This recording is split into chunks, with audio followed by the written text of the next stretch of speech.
പ്രിയ പ്രേക്ഷകരെ, കഥാമണ്ഡപത്തിലേക്ക് വീണ്ടും സ്വാഗതം. നമ്മൾ ജെയിൻ അയ്യറിലൂടെയുള്ള യാത്ര തുടരുകയാണ്. പക്ഷെ ഒരു വ്യത്യാസമുണ്ട്. 9-ാം അധ്യായത്തിന്റെ കൂടുതൽ വിശദമായ വിവരണം ഞങ്ങൾ നിങ്ങൾക്ക് നൽകുന്നു.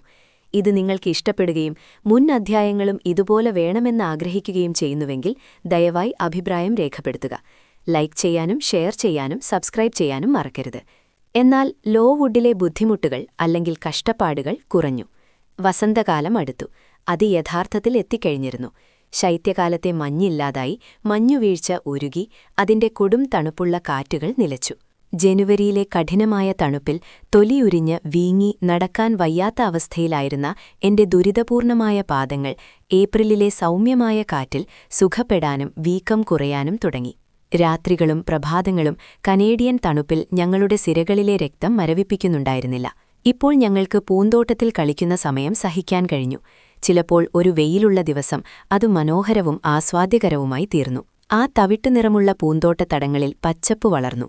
അത് ദിവസവും പുതുമയോടെ വളരുന്നത് കണ്ടപ്പോൾ രാത്രിയിൽ പ്രതീക്ഷ അവയിലൂടെ സഞ്ചരിക്കുകയും എല്ലാ രാവിലെയും അവളുടെ കാൽപ്പാടുകൾ കൂടുതൽ തിളക്കമുള്ളതാക്കുകയും ചെയ്യുന്നുവെന്ന് തോന്നിപ്പിച്ചു. ഇലകൾക്കിടയിൽ പൂക്കൾ വിരിഞ്ഞു. സ്നോഡ്രോപ്പുകൾ, ക്രോക്കസുകൾ, പർപ്പിൾ ഓറിക്കുലകൾ, സ്വർണ്ണക്കണ്ണുകളുള്ള പാൻസികൾ എന്നിവയായിരുന്നു അവ. ഞാനൊരു വലിയ സന്തോഷം കണ്ടെത്തി. അത് ചക്രവാളം മാത്രം അതിരിടുന്ന ഒരു ആസ്വാദനമായിരുന്നു. ഞങ്ങളുടെ പൂന്തോട്ടത്തിന്റെ ഉയരമുള്ളതും മുള്ളുകളുള്ളതുമായ മതിലുകൾക്ക് പുറത്തായിരുന്നു അത്. ഈ സന്തോഷം പച്ചപ്പും നിഴലും നിറഞ്ഞ ഒരു വലിയ മലയിടുക്കിനെ ചുറ്റിപ്പറ്റിയുള്ള മനോഹരമായ കൊടുമുടികളുടെ കാഴ്ചയിലും ഇരുണ്ട കല്ലുകളും തിളങ്ങുന്ന ഓളങ്ങൾ നിറഞ്ഞ ഒരു തെളിഞ്ഞ അരുവിയിലുമായിരുന്നു. മരണത്തോളം തണുത്ത മൂടൽമഞ്ഞുകൾ കിഴക്കൻ കാറ്റിന്റെ പ്രേരണയിൽ ആ പർപ്പിൾ കൊടുമുടികളിലൂടെ അലഞ്ഞുതിരിയുകയും ഹോം എന്നിവിടങ്ങളിലേക്ക് താഴേക്ക് ഉരുണ്ടുപോയി അരുവിയുടെ മരവിച്ച മൂടൽമഞ്ഞുമായി കലരുകയും ചെയ്തപ്പോൾ അത് അതിമനോഹരമായിരുന്നു. ഏപ്രിൽ മെയ് മാസത്തിലേക്ക് കടന്നു. അതൊരു ശോഭയുള്ളതും ശാന്തവുമായ മെയ് മാസമായിരുന്നു. നീലാകാശവും ശാന്തമായ സൂര്യപ്രകാശവും മൃദുവായ പടിഞ്ഞാറൻ അല്ലെങ്കിൽ തെക്കൻ കാറ്റുകളും ആ മാസത്തെ നിറച്ചു. ഇപ്പോൾ സസ്യങ്ങൾ ഊർജ്ജസ്വലമായി വളർന്നു. ലോവുഡ് അതിന്റെ ചാരനിറമുള്ള ശിഖരങ്ങൾ കുടഞ്ഞെറിഞ്ഞു. അത് മുഴുവൻ പച്ചപ്പും പൂക്കളും നിറഞ്ഞതായി. അതിന്റെ വലിയ എൽം, ആഷ്, ഓക്ക് മരങ്ങളുടെ അസ്ഥികളങ്ങൾ ഗംഭീരമായ ജീവിതത്തിലേക്ക് പുനഃസ്ഥാപിക്കപ്പെട്ടു. വനസസ്യങ്ങൾ അതിന്റെ ഉൾഭാഗങ്ങളിൽ സമൃദ്ധിയായി വളർന്നു. എണ്ണമറ്റ തരം പായലുകൾ അതിന്റെ കുഴികൾ നിറച്ചു. അതിന്റെ കാട്ടു പ്രിംറോസ് ചെടികളുടെ സമ്പത്തിൽ നിന്ന് അത് നിലത്തുവീണ സൂര്യപ്രകാശം പോലെ തോന്നിപ്പിച്ചു. അവയുടെ വിളറിയ സ്വർണ്ണത്തിളക്കം നിഴൽ വീണ സ്ഥലങ്ങളിൽ ഏറ്റവും മധുരമുള്ള പ്രകാശത്തിന്റെ ചിതറലുകൾ പോലെ ഞാൻ കണ്ടിട്ടുണ്ട്. ഒരു കുന്നിനും കാടിനും നടുവിലാണെന്നും ഒരു അരുവിയിൽ നിന്ന് ഉയർന്നു നിൽക്കുന്നതാണെന്നും പറയുമ്പോൾ ഞാനൊരു താമസസ്ഥലത്തിന് മനോഹരമായ ഒരു സ്ഥലം വിവരിച്ചില്ലേ? അർദ്ധപട്ടിണിയും അവഗണിക്കപ്പെട്ട ജലദോഷവും മിക്ക വിദ്യാർത്ഥികളെയും അണുബാധയ്ക്ക് സാധ്യതയുള്ളവരാക്കിയിരുന്നു. 80 പെൺകുട്ടികളിൽ 45 പേർ ഒരേ സമയം രോഗികളായി കിടന്നു. ക്ലാസുകൾ നിർത്തിവച്ചു, നിയമങ്ങൾ ലഘൂകരിച്ചു. ആരോഗ്യത്തോടെ തുടർന്ന ചുരുക്കം ചിലർക്ക് ഏതാണ്ട് പരിധിയില്ലാത്ത സ്വാതന്ത്ര്യം അനുവദിച്ചു. കാരണം അവരെ ആരോഗ്യത്തോടെ നിലനിർത്താൻ പതിവായ വ്യായാമത്തിന്റെ ആവശ്യകത ഡോക്ടർ നിർബന്ധിച്ചു. അങ്ങനെയായിരുന്നില്ലായെങ്കിൽ പോലും അവരെ നിരീക്ഷിക്കാനോ നിയന്ത്രിക്കാനോ ആർക്കും സമയമുണ്ടായിരുന്നില്ല. മിസ് ടെംപിളിന്റെ മുഴുവൻ ശ്രദ്ധയും രോഗികളിൽ കേന്ദ്രീകരിച്ചിരുന്നു. അവൾ രോഗികളുടെ മുറിയിൽ താമസിച്ചു. രാത്രിയിൽ ഏതാനും മണിക്കൂർ വിശ്രമിക്കാൻ വേണ്ടി മാത്രമല്ലാതെ അവിടെ നിന്ന് മാറിയില്ല. അണുബാധയുടെ കേന്ദ്രത്തിൽ നിന്ന് അവരെ മാറ്റാൻ കഴിവുള്ളവരും മനസ്സുള്ളവരുമായ സുഹൃത്തുക്കളും ബന്ധുക്കളുമുണ്ടായിരുന്ന ഭാഗ്യമുള്ള പെൺകുട്ടികളുടെ യാത്രയ്ക്കുള്ള സാധനങ്ങൾ കെട്ടിവെക്കുന്നതിലും മറ്റ് ആവശ്യകരമായ ഒരുക്കങ്ങൾ ചെയ്യുന്നതിലും അധ്യാപകർ പൂർണ്ണമായും വ്യാപൃതരായിരുന്നു. രോഗം ലൗവുഡിലെ ഒരു നിവാസിയായും മരണം അതിന്റെ പതിവ് സന്ദർശകനായും മാറിയപ്പോൾ, അതിന്റെ മതിലുകൾക്കുള്ളിൽ വിഷാദവും ഭയവും നിലനിന്നപ്പോൾ, അതിന്റെ മുറികളും ഇടനാഴികളും ആശുപത്രിയുടെ ഗന്ധത്താൽ നിറഞ്ഞു നിന്നപ്പോൾ, മരുന്നും സുഗന്ധധൂപവും മരണത്തിന്റെ ദുർഗന്ധത്തെ അതിജീവിക്കാൻ വെറുതെ ശ്രമിച്ചപ്പോൾ, ആ ശോഭയുള്ള മെയ് മാസം പുറത്ത് ധീരമായ കുന്നുകളിലും മനോഹരമായ വനപ്രദേശങ്ങളിലും മേഘങ്ങളില്ലാതെ തിളങ്ങി. എന്നാൽ ഞാനും ആരോഗ്യത്തോടെ തുടർന്ന മറ്റുള്ളവരും ആ കാഴ്ചയുടെയും കാലത്തിന്റെയും സൗന്ദര്യങ്ങൾ പൂർണ്ണമായി ആസ്വദിച്ചു. അവർ ഞങ്ങളെ ജിപ്സികളെ പോലെ രാവിലെ മുതൽ രാത്രി വരെ കാട്ടിൽ അലയാൻ അനുവദിച്ചു. ഞങ്ങൾക്ക് ഇഷ്ടമുള്ളത് ചെയ്തു, ഇഷ്ടമുള്ളിടത്ത് പോയി. ഞങ്ങൾ മെച്ചപ്പെട്ട ജീവിതം നയിച്ചു. മിസ്റ്റർ ബ്രോക്കിൾഹേഴ്സ്റ്റും കുടുംബവും ഇപ്പോൾ ലവ്വുഡിന്റെ അടുത്തേക്ക് വന്നില്ല. ഗാർഹിക കാര്യങ്ങൾ സൂക്ഷ്മമായി പരിശോധിക്കപ്പെട്ടില്ല. ദേശക്കാരിയായ വീട്ടുവേലക്കാരി അണുബാധ ഭയന്ന് ഓടിപ്പോയിരുന്നു. ലൗട്ടൺ ഡിസ്പെൻസറിയിലെ മാട്രണായിരുന്ന അവളുടെ പിൻഗാമി അവളുടെ പുതിയ വാസസ്ഥലത്തെ രീതികളുമായി പരിചയമില്ലാത്തതിനാൽ താരതമ്യേന ഉദാരമായി കാര്യങ്ങൾ നൽകി. എന്റെ പ്രിയപ്പെട്ട ഇരിപ്പിടം അരുവിയുടെ നടുവിൽ നിന്ന് വെളുത്തു ഉണങ്ങി ഉയർന്നു നിൽക്കുന്ന മിനുസമുള്ളതും വിശാലവുമായ ഒരു കല്ലായിരുന്നു. വെള്ളത്തിലൂടെ നടന്നു മാത്രമേ അവിടെ എത്താൻ കഴിയുമായിരുന്നുള്ളൂ. ഞാൻ ചെരുപ്പില്ലാതെ ചെയ്ത ഒരു കാര്യമായിരുന്നു അത്. ആ കല്ല് അക്കാലത്ത് ഞാൻ തിരഞ്ഞെടുത്ത കൂട്ടുകാരിയായ മേരിയാൻ വിൽസൺ എന്ന മറ്റൊരു പെൺകുട്ടിയെയും എന്നെയും സുഖമായി ഉൾക്കൊള്ളാൻ മാത്രം വിശാലമായിരുന്നു. അവൾ ബുദ്ധിമതിയും നിരീക്ഷണ പാടവമുള്ള ഒരു വ്യക്തിയായിരുന്നു. അവളുടെ കൂട്ടുകെട്ട് ഞാൻ ആസ്വദിച്ചു. അവൾ തമാശക്കാരിയും മൗലികതയുള്ളവളുമായിരുന്നെന്നതുകൊണ്ടും എന്നെ എളുപ്പത്തിൽ സന്തോഷിപ്പിക്കാൻ അവൾക്ക് കഴിഞ്ഞതുകൊണ്ടും ഞാൻ അവളുടെ കൂട്ടു ഇഷ്ടപ്പെട്ടു. എന്നേക്കാൾ ഏതാനും വർഷം മൂത്തവളായിരുന്ന അവൾക്ക് ലോകത്തെക്കുറിച്ച് കൂടുതൽ അറിയാമായിരുന്നു. എനിക്ക് കേൾക്കാൻ ഇഷ്ടപ്പെട്ട പല കാര്യങ്ങളും അവൾക്ക് പറഞ്ഞു തരാൻ കഴിഞ്ഞു. എന്റെ കൗതുകം അവളോടൊപ്പം സംതൃപ്തി കണ്ടെത്തി. എന്റെ തെറ്റുകൾക്കും അവൾ മതിയായ ഇളവ് നൽകി. ഞാൻ പറഞ്ഞ ഒന്നിനും നിയന്ത്രണമോ കടിഞ്ഞാണോ ഏർപ്പെടുത്തിയില്ല. ഈ ഭാഗത്തിന്റെ ലളിതവും എന്നാൽ പൂർണ്ണവുമായ മലയാളം പരിഭാഷ താഴെ നൽകുന്നു. അതിനിടെ ഹെലൻ ബേൺസ് എവിടെയായിരുന്നു? എന്തുകൊണ്ടാണ് ഞാൻ ഈ മധുരമുള്ള സ്വാതന്ത്ര്യദിനങ്ങൾ അവളോടൊപ്പം ചെലവഴിക്കാതിരുന്നത്? ഞാൻ അവളെ മറന്നുപോയോ? അതോ അവളുടെ പരിശുദ്ധമായ കൂട്ടുകെട്ടിൽ മടുപ്പു തോന്നത്തക്ക വിധം ഞാൻ അത്ര വിലകെട്ടവളായിരുന്നോ? തീർച്ചയായും ഞാൻ പരാമർശിച്ച മേരിയാൻ വിൽസൺ എന്റെ ആദ്യത്തെ പരിചയക്കാരിയേക്കാൾ താഴ്ന്നവളായിരുന്നു. അവൾക്കെനിക്ക് രസകരമായ കഥകൾ മാത്രമേ പറയാൻ കഴിയുമായിരുന്നുള്ളൂ.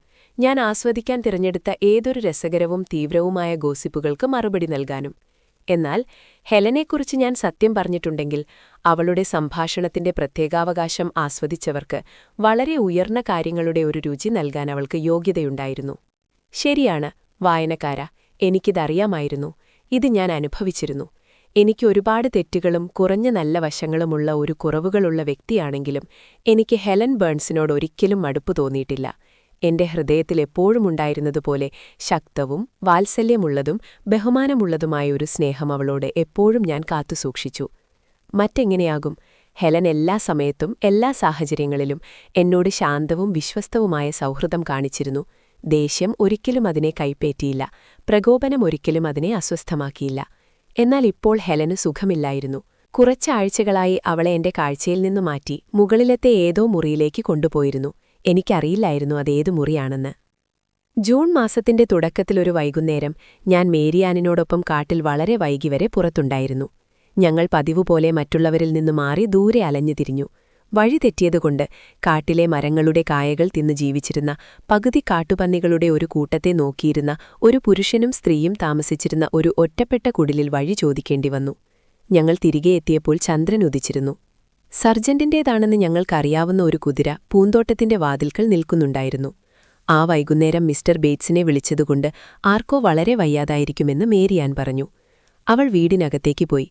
ഞാൻ കാട്ടിൽ നിന്ന് കുഴിച്ചെടുത്ത കുറച്ചു വേരുകൾ എന്റെ പൂന്തോട്ടത്തിൽ നടാൻ ഏതാനും മിനിറ്റുകൾ പിന്നിൽ നിന്നു. രാവിലെ വെച്ചാൽ അവ വാടിപ്പോകുമെന്ന് ഞാൻ ഭയന്നു. ഇത് ചെയ്ത ശേഷം ഞാൻ കുറച്ചുകൂടി അവിടെ നിന്നു. മഞ്ഞു വീണപ്പോൾ പൂക്കൾക്ക് നല്ല സുഗന്ധമുണ്ടായിരുന്നു. അത് വളരെ മനോഹരവും ശാന്തവും ചൂടുള്ളതുമായ ഒരു വൈകുന്നേരമായിരുന്നു. പടിഞ്ഞാറിപ്പോഴും തിളങ്ങി നിന്നത് അടുത്ത ദിവസം നല്ല കാലാവസ്ഥയായിരിക്കുമെന്ന് വാഗ്ദാനം ചെയ്തു. കിഴക്ക് ഗംഭീരമായി ചന്ദ്രനുദിച്ചു. ഒരു കുട്ടി ആസ്വദിക്കുന്നതുപോലെ ഞാൻ ഈ കാര്യങ്ങൾ ശ്രദ്ധിക്കുകയും ആസ്വദിക്കുകയും ചെയ്യുകയായിരുന്നു. അപ്പോഴാണ് മുമ്പൊരിക്കലുമില്ലാത്ത ഒരു ചിന്ത എന്റെ മനസ്സിലേക്ക് വന്നത്. ഇപ്പോൾ രോഗശയ്യയിൽ കിടക്കുകയും മരിക്കാൻ സാധ്യതയുണ്ടാവുകയും ചെയ്യുന്നത് എത്ര സങ്കടകരമാണ്. അപ്പോൾ എന്റെ മനസ്സ് സ്വർഗത്തെയും നരകത്തെയും കുറിച്ച് അതിൽ നിറഞ്ഞിരുന്ന കാര്യങ്ങൾ മനസ്സിലാക്കാൻ ആദ്യമായി ആത്മാർത്ഥമായി ശ്രമിച്ചു. ആദ്യമായി അത് ആശയക്കുഴപ്പത്തിലായി പിന്നോട്ടു വലിഞ്ഞു. ആദ്യമായി പിന്നിലേക്കും ഇരുവശങ്ങളിലേക്കും മുന്നിലേക്കും നോക്കിയപ്പോൾ അതിനു ചുറ്റും ആഴം കാണാത്ത ഒരു ഗർത്തം കണ്ടു. അത് നിന്നിരുന്ന ഒരേയൊരു ബിന്ദു വർത്തമാനം അതിനനുഭവിച്ചു. ബാക്കിയെല്ലാം രൂപമില്ലാത്ത മേഘവും ശൂന്യമായ ആഴവുമായിരുന്നു. ആ അരാജകത്വത്തിലേക്ക് വീഴുന്നതിനെക്കുറിച്ചും അതിൽ മുങ്ങുന്നതിനെക്കുറിച്ചും ഓർത്തത് വിറച്ചു. ഈ പുതിയ ചിന്തയെക്കുറിച്ച് ആലോചിച്ചുകൊണ്ടിരിക്കുമ്പോൾ മുൻവാതിൽ തുറക്കുന്ന ശബ്ദം ഞാൻ കേട്ടു. മിസ്റ്റർ ബേറ്റ്സ് പുറത്തുവന്നു. അദ്ദേഹത്തോടൊപ്പം ഒരു നഴ്സുമുണ്ടായിരുന്നു. ഇന്നലെ എന്റെ കേൾവിയിൽ ഈ വാചകം പറഞ്ഞിരുന്നെങ്കിൽ അവളെ നോർത്തംബർലാൻഡിലെ അവളുടെ സ്വന്തം വീട്ടിലേക്ക് മാറ്റാൻ പോകുകയാണെന്ന് മാത്രമേ ഞാൻ മനസ്സിലാക്കുമായിരുന്നുള്ളൂ. അവൾ മരിക്കാൻ പോകുകയാണെന്ന് ഇതിനർത്ഥമുണ്ടെന്ന് ഞാൻ സംശയിക്കില്ലായിരുന്നു. പക്ഷേ എനിക്കിപ്പോൾ തൽക്ഷണം മനസ്സിലായി. ഹെലൻ ബേൺസ് ഈ ലോകത്തിലെ അവളുടെ അവസാന ദിവസങ്ങളിലാണെന്നും അങ്ങനെയൊരു ലോകമുണ്ടെങ്കിൽ അവൾ ആത്മാക്കളുടെ ലോകത്തേക്ക് പോകാൻ പോകുകയാണെന്നും എനിക്ക് വ്യക്തമായി മനസ്സിലായി. ഓ ഇല്ല കുട്ടി. ഏകദേശം 2 മണിക്കൂറിന് ശേഷം, ഒരുപക്ഷെ 11 മണിയോടെ, എനിക്ക് ഉറങ്ങാൻ കഴിഞ്ഞിരുന്നില്ല. ഡോർമിറ്ററിയിലെ തികഞ്ഞ നിശബ്ദതയിൽ നിന്ന് എന്റെ കൂട്ടുകാരികളെല്ലാം നല്ല ഉറക്കത്തിലാണെന്ന് ഞാൻ കരുതി. ഞാൻ പതിയെ എഴുന്നേറ്റു, എന്റെ നൈറ്റ് ഡ്രസ്സിന് മുകളിൽ ഫ്രോക്കിട്ടു, ചെരുപ്പില്ലാതെ മുറിയിൽ നിന്നിറങ്ങി മിസ് ടെമ്പിളിന്റെ മുറി തേടി പുറപ്പെട്ടു. അത് വീടിന്റെ മറ്റേ അറ്റത്തായിരുന്നു, പക്ഷെ എനിക്ക് വഴി അറിയാമായിരുന്നു. തെളിഞ്ഞ വേനൽക്കാല ചന്ദ്രന്റെ വെളിച്ചം ഇടനാഴിയിലെ ജനലുകളിലൂടെ അവിടവിടെയായി കടന്നുവന്നതുകൊണ്ട് എനിക്ക് ബുദ്ധിമുട്ടില്ലാതെ അത് കണ്ടെത്താൻ കഴിഞ്ഞു. പനി മുറിയുടെ അടുത്തേക്ക് വന്നപ്പോൾ കർപ്പൂരത്തിന്റെയും കരിഞ്ഞ വിനാഗിരിയുടെയും ഗന്ധം എനിക്ക് മുന്നറിയിപ്പ് നൽകി. രാത്രി മുഴുവൻ ഉണർന്നിരിക്കുന്ന നഴ്സ് എന്നെ കേൾക്കുമോ എന്ന് ഭയന്ന് ഞാൻ അതിന്റെ വാതിൽ വേഗത്തിൽ കടന്നുപോയി. ഒരു കോണിപ്പടി ഇറങ്ങി താഴെയുള്ള വീടിന്റെ ഒരു ഭാഗം കടന്നു. ശബ്ദമുണ്ടാക്കാതെ 2 വാതിലുകൾ തുറക്കാനും അടക്കാനും കഴിഞ്ഞ ശേഷം ഞാൻ മറ്റൊരു പടികളിലെത്തി. ഞാൻ അവ കയറി. അപ്പോൾ എനിക്ക് നേരെ മിസ് ടെമ്പിളിന്റെ മുറിയായിരുന്നു. താക്കോൽ ദ്വാരത്തിലൂടെയും വാതിലിന്റെ അടിയിലൂടെയും ഒരു വെളിച്ചം പ്രകാശിച്ചു. ചുറ്റും ആഴത്തിലുള്ള നിശബ്ദത തളം കെട്ടി നിന്നു. അടുത്തേക്ക് വന്നപ്പോൾ വാതിൽ ചെറുതായി തുറന്നിരിക്കുന്നത് ഞാൻ കണ്ടു. ഒരുപക്ഷെ രോഗത്തിന്റെ അടഞ്ഞ മുറിയിലേക്ക് കുറച്ച് ശുദ്ധവായു കടത്തിവിടാൻ വേണ്ടിയായിരിക്കാം. മടിച്ചു നിൽക്കാൻ മനസ്സില്ലാതെയും അക്ഷമമായ പ്രേരണകളാൽ നിറഞ്ഞും മനസ്സും ഇന്ദ്രിയങ്ങളും തീവ്രമായ വേദനകളാൽ വിറച്ചുകൊണ്ട് ഞാൻ വാതിൽ പിന്നോട്ട് തള്ളി അകത്തേക്ക് നോക്കി. മിസ് ടെമ്പിളിന്റെ കട്ടിലിനടുത്ത് അതിന്റെ വെള്ള തിരശീലകളാൽ പകുതി മറച്ച് ഒരു ചെറിയ കട്ടിലുണ്ടായിരുന്നു. വസ്ത്രങ്ങൾക്കടിയിൽ ഒരു രൂപരേഖ ഞാൻ കണ്ടു, പക്ഷേ മുഖം തിരശീലകളാൽ മറച്ചിരുന്നു. പൂന്തോട്ടത്തിൽ ഞാൻ സംസാരിച്ച നഴ്സ് ഒരു ഈസി ചെയറിൽ ഉറങ്ങുകയായിരുന്നു. ഒരണയ്ക്കാത്ത മെഴുകുതിരി മേശപ്പുറത്ത് മങ്ങി കത്തുന്നുണ്ടായിരുന്നു. മിസ് ടെമ്പിളിനെ കാണാനുണ്ടായിരുന്നില്ല.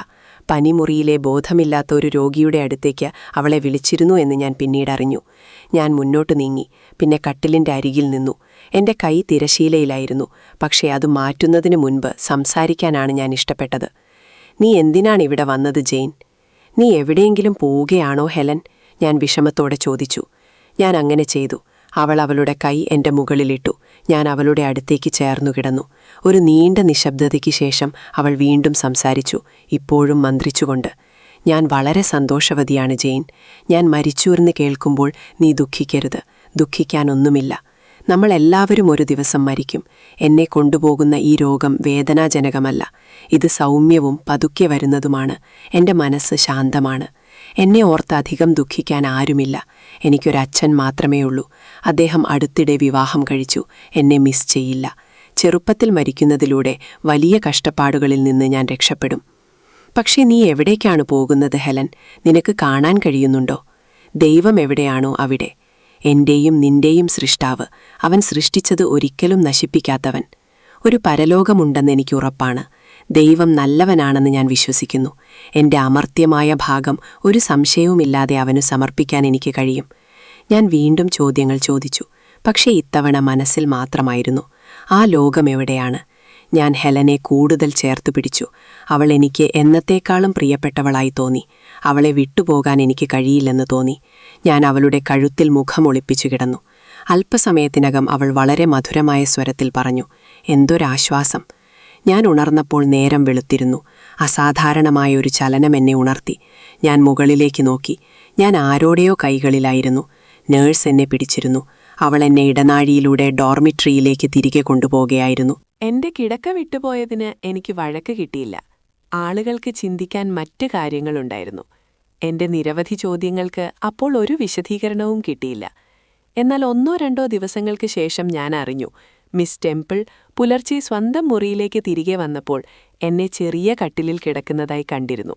എന്റെ മുഖം ഹെലൻ ബേൺസിന്റെ തോളിൽ ചേർത്ത് എന്റെ കൈകൾ അവളുടെ കഴുത്തിൽ ചുറ്റി. ഈ അധ്യായം നിങ്ങൾക്ക് ഇഷ്ടപ്പെട്ടോ? എങ്കിൽ ദയവായി അഭിപ്രായം രേഖപ്പെടുത്തുക. ദയവായി സബ്സ്ക്രൈബ് ചെയ്യുക, ഷെയർ ചെയ്യുക. നന്ദി.